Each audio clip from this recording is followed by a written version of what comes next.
Hello，大家好，由我嚟同大家介紹下我哋嘅資料中心訪客系統。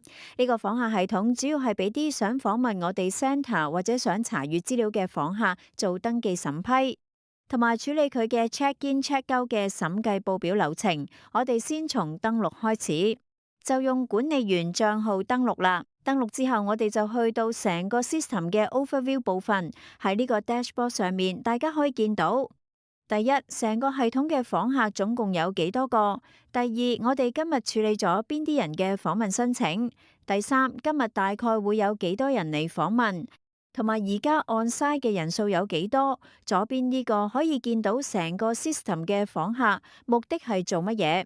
可能係送貨或者係做 installation，可以睇到目的佔比。呢邊嘅餅圖就可以睇到大概每個部分嘅佔比有幾多。再落去就係最新幾條嘅訪客記錄。訪客想訪問我哋系統嘅話，首先要先登記。登記完之後，我哋再對佢嘅訪問進行審批。只有審批成功之後，呢個訪客先至可以攞到 QR code 或者 ID 入到我哋系統入面。佢到咗現場之後，我哋再對佢進行 check in check out 嘅流程。我哋就按呢個流程行一次。首先，新訪客到咗之後，要先登記信息，咁我哋就按正常信息填寫。呢度係填佢想訪問嘅地址、部門或者區域，然後揀佢嘅訪問目的就得啦。再落去就係附加資料，最重要嘅係我哋嘅電郵。訪客嘅電郵係用來收佢嘅 QR code 嘅，所以呢部分好重要。然後呢度都可以揀預約時間。OK，我想預約7點過嚟。被訪人員係邊個呢？同埋佢嘅電郵，呢兩個其實可以選填，唔使一定要填。我哋檢查晒所有信息之後，就直接 submit。submit 之後，我哋成個 system 就會向訪客發送一封電郵。呢封電郵會顯示訪客嘅名、訪問日期、想去嘅地方，同埋最重要嘅 QR code 部分。呢個時候，管理員就可以喺 system 入面進行審批管理啦。喺左邊菜單欄揀 Pending Approval， 呢度可以見到啱先提交嘅申請。我哋可以 approve， 亦都可以 reject。例如呢個叫 Sass 嘅訪客，我就對佢 approve。呢度可以選填備注，例如管理員叫 Lusa， 就備注 Lusa 同意咗呢個審批。如果呢個人名係亂填，唔知佢係邊個，就可以 reject。睇到係邊個 reject 嘅呢？係 Wilson reject， 咁就拒絕佢。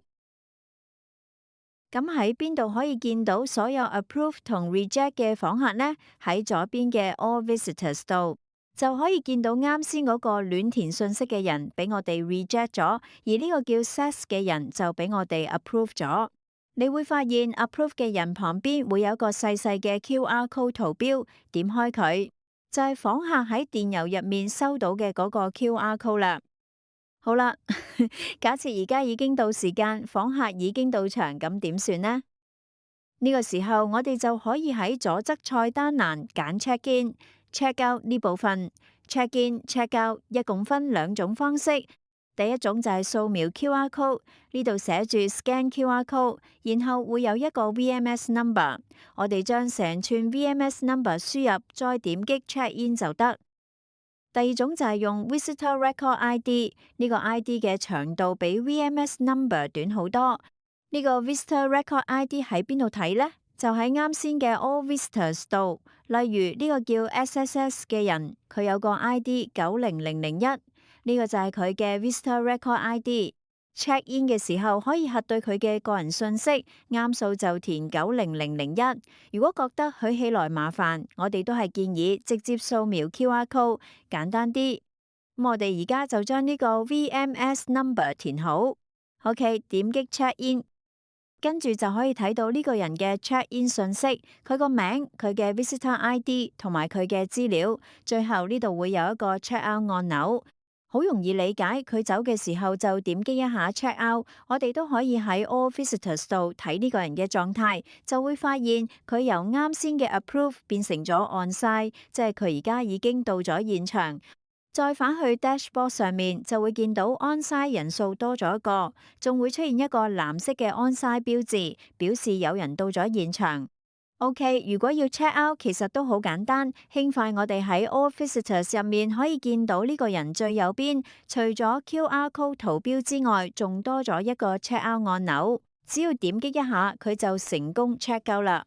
當然，我哋仲有一種 check out 方法，就係喺左側菜單欄點擊 check out 呢度手動輸入，點擊 check out 之後填佢嘅訪客編號，成個流程同 check in 一樣。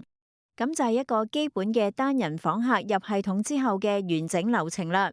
除咗單人訪客之外，我哋成個系統仲可以做一啲 report 管理，好似呢度左側有個 report and export， 我哋可以揀想查詢嘅時間段，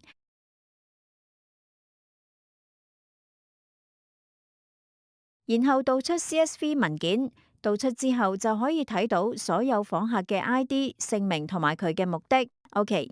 除咗單人訪問嘅流程之外，其實都可能有一大團人，例如20幾個一齊嚟訪問。如果我哋逐個登記，咁就太慢啦。呢個時候，我哋就可以做批量匯入。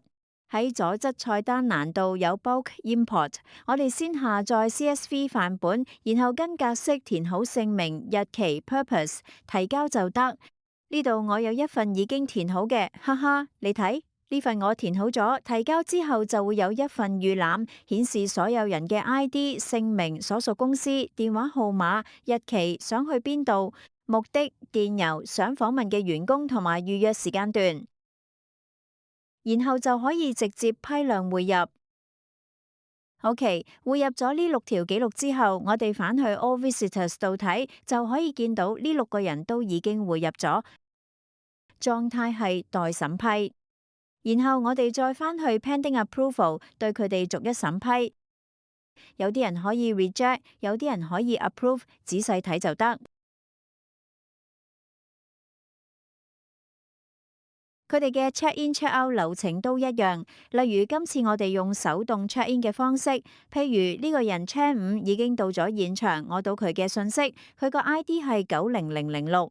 咁我哋 check in 嘅時候就手動輸入佢嘅 number 90006，點擊 check in 就可以見到佢已經 check in 咗。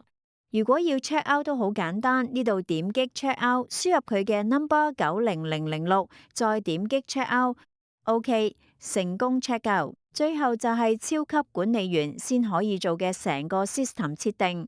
頭先提到系統可以發送電郵，呢個需要設定 SMTP server 同埋一啲測試電郵嘅設定，呢啲嘢普通用戶冇得改，只有超級管理員先可以改。再落去就係用戶管理，呢個系統除咗管理員用得，前台 staff 都用得。我哋可以新增前台 staff， 例如名字叫 Eric， 密碼隨便填，再分配角色。OK。當然，我哋都可以刪除 staff 帳號，方便後期員工管理。OK， 以上就係我哋成個 system 嘅講解。